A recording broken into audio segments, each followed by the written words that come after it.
There was a moon. The rocket was white and big in the junkyard. It held the whiteness of the moon and the blueness of the stars. Bodoni looked at it and loved all of it. He wanted to pet it and lie against it, pressing it with his cheek, telling it all the secret wants of his heart. He stared up at it. "You are all mine," he said.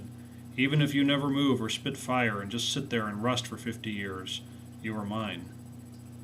The rocket smelled of time and distance. It was like walking into a clock. It was finished with Swiss delicacy. One might wear it on one's watch fob. "I might even sleep here tonight," Bodoni whispered excitedly. He sat in the pilot's seat. He touched a lever. He hummed in his shut mouth, his eyes closed. The humming grew louder, louder, higher, higher, wilder, stranger, more exhilarating, trembling in him and leaning him forward and pulling him in the ship in a roaring silence, and in a kind of metal screaming, while his fists flew over the controls, and his shut eyes quivered, and the sound grew and grew until it was a fire, a strength, a lifting and a pushing of power that threatened to tear him in half. He gasped. He hummed again and again and did not stop, for it could not be stopped. It could only go on, his eyes tighter, his heart furious. "Taking off," he screamed. The jolting concussion, the thunder. "The moon," he cried, eyes blind, tight. "The meteors." The silent rush and volcanic light. "Mars! Oh, yes, Mars, Mars!" He fell back, exhausted and panting. His shaking hands came loose of the controls, and his head tilted wildly. He sat for a long time, breathing out and in, his heart slowing. Slowly, slowly, he opened his eyes. The junkyard was still there. He sat motionless. He looked at the heaped piles of metal for a minute, his eyes never leaving them. Then, leaping up, he kicked the levers. "Take off, blast you!" The ship was silent. "I'll show you!" he cried. Out in the night air, stumbling, he started the fierce motor of his terrible wrecking machine and advanced upon the rocket. He maneuvered the massive weights into the moonlit sky. He readied his trembling hands to plunge the weights, to smash, to rip apart this insolently false dream, this silly thing for which he had paid his money, which would not move, which would not do his bidding. "I'll teach you," he shouted. But his hand stayed. The silver rocket lay in the light of the moon, and beyond the rocket stood the yellow lights of his home, a block away, burning warmly. He heard the family radio playing some distant music. He sat for half an hour, considering the rocket and the house lights, and his eyes narrowed and grew wide.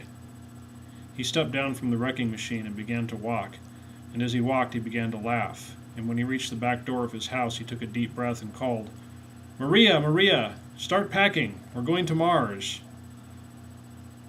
"Oh, I can't believe it." "You will, you will." The children balanced in the windy yard under the glowing rocket, not touching it yet. They started to cry. Maria looked at her husband. "What have you done?" she said. "Taken our money for this? It will never fly." "It will fly," he said, looking at it. "Rocket ships cost millions. Have you millions?" "It will fly," he repeated steadily. "Now go to the house, all of you. I have phone calls to make, work to do. Tomorrow we leave. Tell no one, understand? It is a secret." The children edged off from the rocket, stumbling. He saw their small, feverish faces in the house windows, far away. Maria had not moved.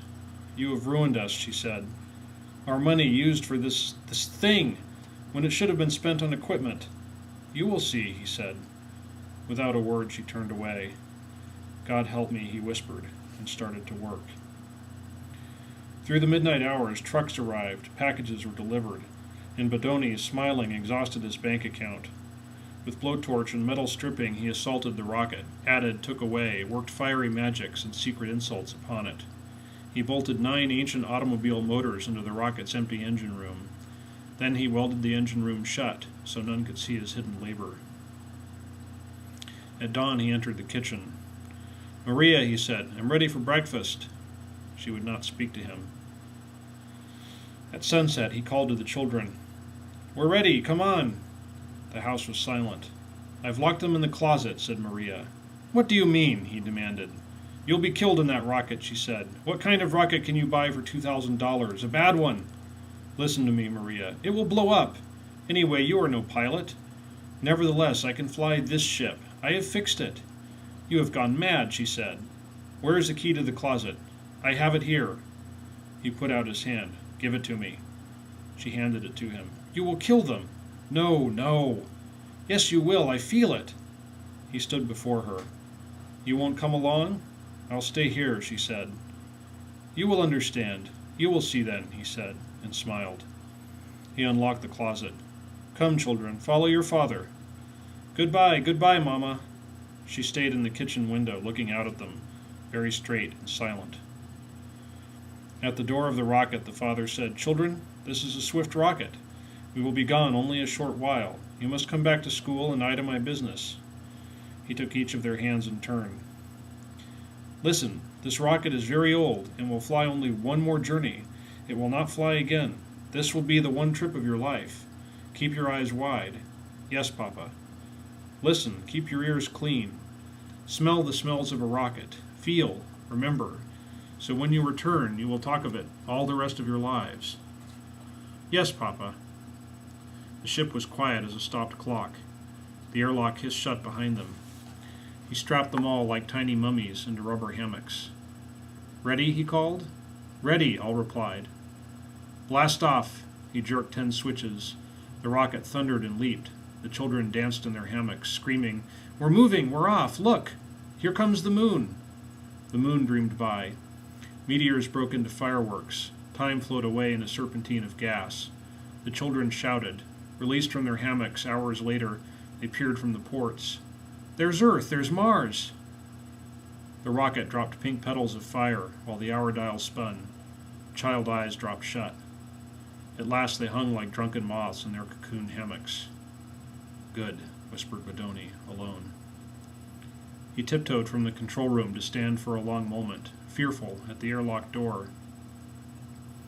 He pressed a button. The airlock door swung wide. He stepped out, into space, into inky tides of meteor and gaseous torch, into swift mileages and infinite dimensions. No, Bodoni smiled. All about the quivering rocket lay the junkyard. Rusting, unchanged, there stood the padlocked junkyard gate, the little silent house by the river, the kitchen window lighted, and the river going down to the same sea. And in the center of the junkyard, manufacturing a magic dream, lay the quivering, purring rocket, shaking and roaring, bouncing the netted children like flies in a web. Maria stood in the kitchen window.